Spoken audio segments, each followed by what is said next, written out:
मेरी माँ की नज़रों के सामने ऐसा कृत्य कर करके हमारी दुख भरी कहानी को हम यहाँ दिल्ली तक लेकर, किसी का आईडी ब्लास्ट में शरीर अपंग हुआ है तो किसी को गोलीकांड में गोली लगा हुआ है, भाई गुजर गया, अब अकेला हो गया अपने परिवार का पालन पोषण करने वाला, अपना तो जिंदगी पूरा तकलीफ में हो गया। हमले के बाद कोई सुविधा और सपोर्ट आपको नहीं दिया गया? ये मेरा पैर में बहुत तकलीफ था, सर्जरी वॉलटियर में हुआ सर मेरा। नक्सलवाद देश की बहुत बड़ी समस्या है और जिन लोगों ने नक्सलवाद के दंश को झेला है, आज हम उनका दुख और दर्द जानेंगे कि वो इस इलाके में किस दर्द और दुख के साथ रहते हैं। सर, स्वागत है आपका। केदारनाथ जी, आप नक्सल एरिया में रहते हैं, किन किन तकलीफ़ों का आपको सामना करना पड़ता है? सर, हम लोग 12 मार्च 2014 को दोनों भाई, मैं और मेरा छोटा भाई रुपेंद्र कुमार कश्यप, दोनों बाज़ार निकले थे। बाज़ार स्थल में ही अज्ञात नक्सलियों को किसी ने हमारे बारे में गलत संदेश दे दिया था, जिस वजह से उन्होंने आकर के अज्ञात नक्सली हम पर हमला किए। हमला स्थल पर ही 3 फायर किए, जिसमें से 2 गोली मेरे भाई के सीने में पीछे से लगा और एक गोली कोहनी को लग करके मेरी जान को छलनी करके निकल गई। हम लोग को गोली लग गया तो हम लोग दोनों भाई एक दूसरे का जान बचाने के लिए अलग अलग दिशाओं में भागे। मैं कुछ ज़्यादा दूर तक भाग पाया और भाई कुछ दूर के बाद जा कर के गिर गया। दोबारा हमलावरों ने भाई के पास जा कर के हमला किया और धावा वहीं फिर बोल दिया और 3 फायर किए, जिसके पश्चात भाई ख़त्म नहीं हुआ था। उन्होंने निर्मम रूप से भाई का आमाशय की नली को काट करके बाहर निकाल दिए। मेरी माँ उस समय वहीं थी। मेरी माँ की नज़रों के सामने ऐसा क्रूर कृत्य कर करके हिंसावादी तत्व वहाँ से भाग निकले। नक्सलियों ने आपके परिवार के ऊपर हमला क्यों किया? क्या उन्होंने पहले कोई धमकी दी थी? हमारे साथ ऐसा कोई संदेश नहीं था, कोई धमकी भी नहीं था, सीधा ऑन द फायर हुआ है हमारे ऊपर। ऐसा क्यों करा नक्सलियों ने? कुछ इसकी वजह थी इसके पीछे? हमारे बारे में किसी अज्ञात मुखबिर ने उनको गलत संदेश दे दिया था, इस वजह से हमारे ऊपर ऐसा हमला हुआ। तो क्या क्षेत्र के लोगों को नक्सली धमकी देते हैं? वो वैसे पहले कुछ नक्सली धमकी नहीं दिए हम लोग को और सीधा हमारे ऊपर फायर किया गया, इसलिए हम लोग धमकी वाला शब्द अपन ऊपर नहीं आया था, तो इसलिए मैं ये नहीं बोल पा रहा हूँ। तो आपके इलाके में क्या क्या समस्याएं हैं? क्या जब आप चुनाव का समय होता है, जब आप क्या नक्सलियों की तरफ से मना किया जाता है कि वोट ना दिया जाए या ऐसी कुछ बात? हाँ, हमारे गांव तक तो ऐसे उन लोग का मतलब पहुंच थोड़े से कम रहता है, इसलिए चुनाव समय का माहौल के बारे में मैं नहीं बता पाऊंगा, क्योंकि जो अंदर गांव के हैं हमारे भाई संगी साथी आए हुए हैं हमारे साथ, उन लोग इस बारे में ज़्यादा बखूबी आपको जानकारी दे सकते हैं। आप कौन से गांव से ताल्लुक़ रखते हैं? मैं ग्राम मर्दापाल, पोस्ट मर्दापाल, तहसील मर्दापाल, जिला कोंडागांव, बस्तर संभाग, छत्तीसगढ़ का निवासी हूँ। छत्तीसगढ़ के निवासी है।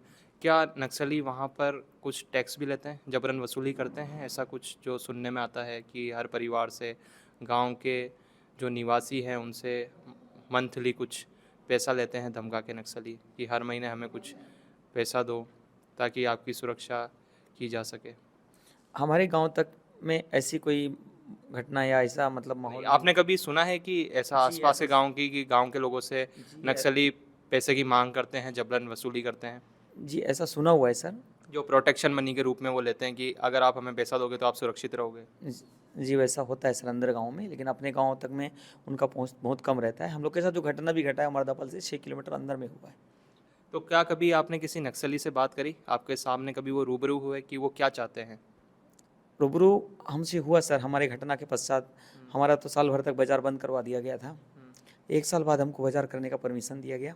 उस समय उनके साथ आमना-सामना हुआ मेरा, तब उन्होंने हमें बाज़ार करने के लिए अनुमति दी, लेकिन उन्होंने कभी अपना उद्देश्य हमको नहीं बताया। तो क्या वहाँ पर प्रशासन कोई काम नहीं करता कि वही अनुमति देंगे बाज़ार खोलने की, वही अनुमति देंगे बाज़ार बंद करने की? तो प्रशासन से आप क्या मांग करते हो? प्रशासन वहाँ क्या करता है? क्या प्रशासन भी उन लोगों से डरता है? अब प्रशासन के बारे में तो अपन कुछ नहीं बोल पाएँगे सर, क्योंकि अब जो प्रशासन के हाथ में है वो हम हमारे द्वारा फॉलो नहीं किया जा सकता। प्रशासन का कार्य प्रशासन कर सकती है, हमारे स्तर से जो हम लोग कर सकते हैं गाँव में वही अपन कर सकते हैं। तो आप शांति बहाली के लिए क्या करते हैं? नक्सलियों से कभी खुद बात करते हैं? सर, शांति बहाली के संबंध में हम लोग नक्सली से बातें नहीं कर पाते हैं और वही हम लोग नहीं कर पाते हैं, इस वजह से हमारी दुःख भरी कहानी को हम यहाँ दिल्ली तक लेकर के आए हैं। तो आप यहाँ दिल्ली में किन-किन लोगों से मिले? हम एसएम माननीय महोदय से और हमारे महामहिम राष्ट्रपति महोदया दोनों से मिल चुके हैं। तो आप जो माननीय गृह मंत्री अमित शाह जी, आप उनसे मिले, क्या आपने अपनी बात उनके सामने रखी है? आपने कुछ बताया उनको? जी सर। क्या बोला आपने उनको? हम हमारी जो अभी जो व्यथा बताया हूँ ये पूरा बता दिया हमने। और ऐसे ही मेरे जैसे पूरे जितने आए हैं हम लोग 55 लोगों का जो परिवार है, सब वैसे ही पीड़ित हैं। किसी का आईडी ब्लास्ट में शरीर अपंग हुआ है, तो किसी को गोलीकांड में गोली लगा हुआ है। सबकी वही दुख भरी कहानी है। बस इस समस्या हमारे साथ हुआ, हमारे भाइयों के साथ हुआ, लेकिन आगामी हमारा जो पीढ़ी है उनके साथ ऐसा न हो, यही हम लोग शांति और हिंसा खत्म करवाने। क्या जो जो नक्सली हैं उनके पीछे कोई पॉलिटिकल सपोर्ट रहता है कि राजनीतिक सपोर्ट? सर अपन उतना तह तक तो नहीं बोल पा रहे हैं, क्योंकि राजनीति के बारे में अपन को उतना डीपली ज्ञान नहीं है। इस वजह से हम लोग राजनीति के संबंध में नहीं बोल पा रहे हैं। बस हम आम जनता के साथ जो हो रहा है वहाँ तक। जब आपके ऊपर हमला हुआ था, आपके परिवार के ऊपर हमला हुआ था, उसके बाद गांव वालों की क्या प्रतिक्रिया थी? क्या गांव के अंदर रोष था या लोगों ने बिल्कुल बॉयकॉट कर दिया कि कोई भी हमारे घर से या गांव से अगर कोई नक्सलियों के साथ जुड़ा हो उनसे हम बात नहीं करेंगे या उसको गांव में आने नहीं देंगे, या प्रशासन को उसकी सूचना बताएंगे कि इस तरह की जो सूचना है वो नक्सलियों को बताते हैं? गांव में होता क्या, अक्सर जिसके साथ घटना होता है वही एक अकेला आदमी ही झेल लेता है, उसका सपोर्ट नहीं करते हैं। सबके ऊपर खौफ बना हुआ है उनका कि अगर हमारे पड़ोसी अगर हमारा सपोर्ट करेगा, पड़ोसी के ऊपर डर हो जाएगा। वो सब क्या है, जो जल गया वही दवाई लगाएगा, मलहम लगाएगा, दूसरा वहाँ पर मलहम लगाने कोई नहीं जा सकता। नहीं, जिस तरह से सरकार ये दावा कर दी कि नक्सल जो घटना है, जो फिलहाल के समय जो नक्सलियों के ऊपर काफ़ी कार्रवाई हुई है और अब काफ़ी हद तक नक्सली हमले रुक चुके हैं, कितना सही है? अभी कुछ साल हो रहा है, इसमें कुछ ब्रेक लग गया है, नहीं तो पहले कुछ न कुछ छुटपुट आए दिन होते रहता था सर। आए दिन होते रहता है, लेकिन अब इस तरह की घटनाएं काफ़ी कम देखने को मिलती कम हैं। कुछ साल भर कुछ ऐसे हो रहा है जिसमें बहुत से कम मतलब अप्रिय घटना होने का। क्या कुछ ऐसे लोगों को भी आप जानते हैं जो पहले नक्सलियों के साथ जुड़े हुए थे, वो वापस फिर से वो आम जिंदगी जीने लगे हैं, फिर से अपना व्यापार या जो नौकरी करते थे? क्या लोग फिर से नक्सलियों की ओर से, जो नक्सलियों के लिए जो चाहे वो सूचना देना हो, चाहे उनके लिए लड़ना हो, जो हिंसक कार्य करते थे, क्या वो फिर से आम आदमी बन चुके हैं या अभी भी है? कुछ ऐसे लोगों को जानते हैं हम? जी सर, कुछ एक आदमी हैं जो अपने नॉलेज में, दो चार आदमी तो जानते ही हूँ, जो मतलब अभी मुख्यधारा से जुड़ चुके हैं। नक्सली में थे पहले, सरेंडर होकर के गांव में आकर के अभी मतलब एसपीओ का काम कर रहे हैं पुलिस के साथ। इस पे काम कर रहे हैं। तो नक्सली हमले के बाद आपका जीवन कितना बदल गया, उस मंजर के बाद? इस बारे में बताइए। सर क्या बताएं, अपना तो ज़िंदगी पूरा बहुत तकलीफ में हो गया। सही चलने में तकलीफ है, चलने में तकलीफ है। भाई गुजर गया, अब अकेला हो गया अपने परिवार का पालन पोषण करने वाला। और भी इस इंजर्ड के बाद, इस इंजर्ड को सही करने के लिए सर मुझे एक गाड़ी भी बेचना पड़ गया। ये मेरा पैर में बहुत तकलीफ था, सर्जरी वॉल्टियर में हुआ सर मेरा। इसमें तो क्या वहाँ पर जो इलाके के जो नेता है, जो प्रशासन, उनकी तरफ से कुछ आपको सुविधा मिली है या कुछ सपोर्ट मिला है?